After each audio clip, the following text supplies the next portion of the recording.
Jangan mudah terkecoh dengan peringatan ada virus di komputer. Wanita tua ini langsung percaya dan menghubungi nomor telepon yang muncul di layar laptopnya. Tentu saja para penipu ini akan merayu dengan kalimat-kalimat manis agar orang menuruti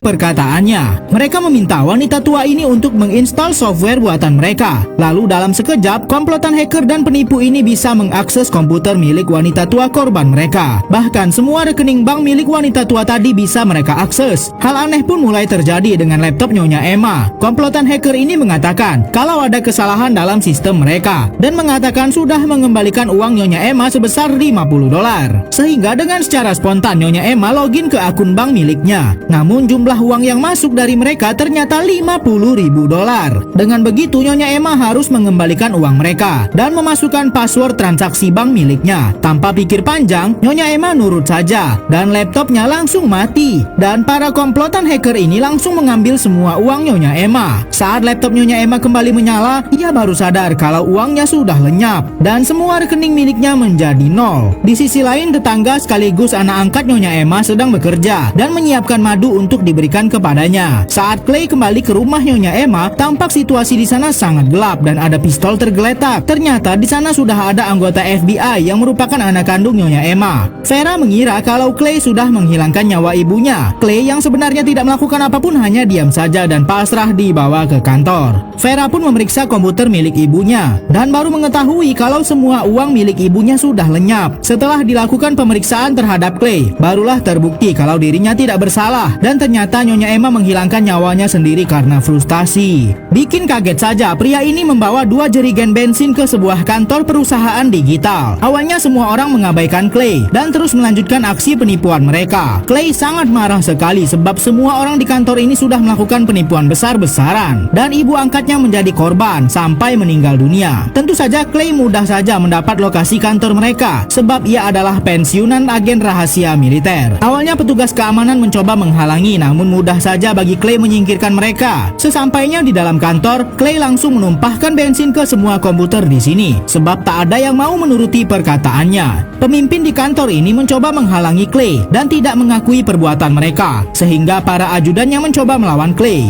Tapi karena Clay bukanlah orang sembarangan, dengan mudah ia menghajar semua ajudan di kantor para hacker ini. Clay langsung memasang pemantik api yang otomatis akan menyala jika ada calon korban mereka menelpon ke sini. Begitu ada orang yang menelpon, percikan api menyala dan gedung ini ludes dilahap api dalam sekejap. Kepala cabang kantor penipu ini pun menghubungi bos besar mereka dan mereka akan melakukan pengejaran terhadap Clay. Mudah saja bagi komplotan penipu ini menemukan keberadaan Clay. Sebelum menangkap Clay, mereka sempat untuk menghancurkan sarang lebah kesayangan Clay. Sepertinya Clay sadar kalau dirinya sudah diikuti, sehingga ia menyalakan semua mesin potong di gudangnya. Para hacker ini pun menggeledah gudang milik Clay, namun mereka tidak melihat keberadaannya di sana. Tembakan pun langsung dilesatkan saat mereka melihat bayangan Clay lewat. Namun dalam diam, Clay berhasil menangkap salah satu anak buah hacker kejam ini, sampai membuat bos mereka panik sendiri. Saat ia sedang melapor ke bos besarnya, Clay muncul lagi dan mengikat tubuhnya. Setelah hacker sudah terbuang ke sungai, Clay pun langsung memberikan peringatan kepada bos besar hacker itu kalau Clay akan menghancurkan semua bisnis kejam miliknya. Bos besar komplotan hacker itu pun mulai panik dengan semua ancaman dan serangan dari Clay, sehingga mereka pun mengirim seorang pemburu dari mantan militer untuk menangkap Clay. Dalam sekejap pemburu itu datang membawa senjata machine gun untuk memusnahkan Clay. Mobil polisi pun ia musnahkan dengan mudah. Clay tentu saja tidak akan tinggal diam dan mencoba melawan pemburu kiriman yang ditugaskan untuk menangkapnya. Namun tampaknya Clay tidak begitu mudah untuk ditaklukkan. Sampai-sampai pemburu ini menggunakan senjata yang lebih besar, sehingga menghancurkan pom bensin tempat mereka bertarung. Clay hanya cukup melempar sebotol madu ke wajahnya untuk menghentikan pemburu ini. Setelah itu Clay mengambil jari tangan pemburu yang ternyata merupakan bekas rekan militer miliknya. Clay pun pergi menggunakan mobil milik orang yang sedang berada di pom bensin ini dan menuju markas pemburu yang mencoba menangkapnya tadi menggunakan jari yang sudah ia ambil. Clay mengumpulkan senjata yang bisa ia bawa untuk melanjutkan penyerangan pada komplotan hacker incarannya. Sedangkan bos besar hacker tadi mengumpulkan pasukannya lebih kuat untuk menangkap Clay yang sedang bersiap untuk menyerang lokasi cabang utama dari perusahaan hacker mereka. Di cabang utama, para hacker ini masih leluhur leluasa menjalankan aksi penipuan mereka. Pria ini sedang menyelinap ke bawah truk yang akan mengantar logistik ke rumah presiden. Saat petugas keamanan yang sesungguhnya sedang memeriksa kolong mobil, Clay langsung menyerangnya tanpa mengeluarkan suara sedikit pun. Lalu Clay mengambil seragamnya. Kini Clay berhasil masuk ke dalam kawasan rumah presiden, yang dimana Clay akan mengincar anak presiden yang merupakan seorang hacker. Di waktu yang sama, anggota FBI juga sudah datang menemui presiden dan anaknya. Clay yang sudah banyak sekali melakukan penyerangan kepada orang-orang yang mengejarnya, tentu saja saat ini ia sudah menjadi buronan. Namun ternyata Clay sudah menyiapkan pengalihan dan meledakkan sebuah mobil di sini. Dengan cepat, Clay langsung menyerang orang yang berusaha menghalanginya untuk masuk menyerang anak presiden yang sudah merenggut nyawa ibu angkatnya. Ibu presiden pun tampak tak percaya ternyata anaknya selama ini seorang penipu dan hacker. Clay terus berusaha menerobos masuk ke dalam rumah presiden dan mengalahkan semua petugas keamanan yang terus-terusan berusaha menghalanginya. Sejak awal penyerangannya, tidak ada satu orang pun yang berhasil menghentikan Clay. Saat Clay sudah sampai tepat di depan ruangan presiden, ajudan masih berusaha menghentikannya. Namun tentu saja bukan itu yang Clay inginkan, sebab Clay hanya ingin membalaskan dendamnya kepada anak presiden yang sudah banyak sekali merugikan orang lain. Saat Clay berhasil meledakkan pintu ruang presiden, tampak pemuda ini malah mengancam akan membunuh presiden, yang dimana itu adalah ibunya sendiri. Clay tampak memikirkan satu rencana untuk kabur dan langsung menembak anak presiden yang sudah ia cari-cari selama ini. Anggota keamanan pun langsung mengamankan presiden dan Clay langsung kabur ke pantai. Di sini ia sudah menyiapkan peralatan selam yang akan ia gunakan untuk pergi sejauh-jauhnya setelah misi balas dendamnya ini tuntas.